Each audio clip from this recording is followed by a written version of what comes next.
খালেদা জিয়া যেন ভালো হয়ে যায়। আসলে তো দেখা সম্ভব না, ওকে বুঝাতে পারছি না। ও মানে চাচ্ছে যে একটু আসবে, দেখবে, কাটাকাটি করছে, এই জন্য নিয়ে আসছি পরিবেশটা দেখানোর জন্য। জি জি, খালেদা জিয়া যেন ভালো হয়ে যায়। ওর এক্সাম চলে, তো 7 তারিখে ম্যাথ পরীক্ষা আছে, কিন্তু আসলে কান্নাকাটি এত বায়না করতেছিল, এই জন্য ওর বাবা নিয়ে আসছে। তো আমরা ওনাকে অনেক ভালোবাসি, ওর বাবাও রোজ আসে, আর আমিও বললাম যে আমরাও একটু যাব। এই আসলে ওনার প্রতি অনেক ভালোবাসা থেকেই আমরা এখানে আসছি। দোয়া করি আল্লাহ যেন ওনাকে সুস্থ করে দেয় এবং ওনাকে নেক হায়াত দান করে, সবাই মাঝে যেন উনি ফিরে আসতে পারে।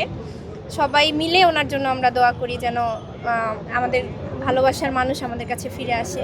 এটাই সবার দেশবাসীর কাছে এটাই চাওয়া, যেন তার জন্য অনেক অনেক দোয়া করে।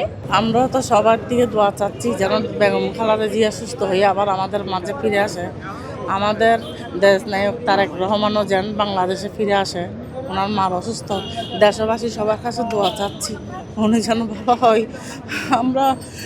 আমি সারা বাংলাদেশে শুধু ম্যাডামের জন্য সবাই দোয়া করতেছে, সবাই যেন ম্যাডামের যেন ভালো হয়, ওটার কি।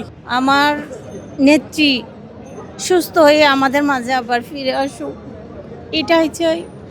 আর কিছু চাই না, এই মুহূর্তে কিছু বলতে চাই না আমি। খালেদা জিয়ার এখন পর্যন্ত স্বাস্থ্যের কতটুকু সংবাদ শুনলেন আপনি হাসপাতাল থেকে?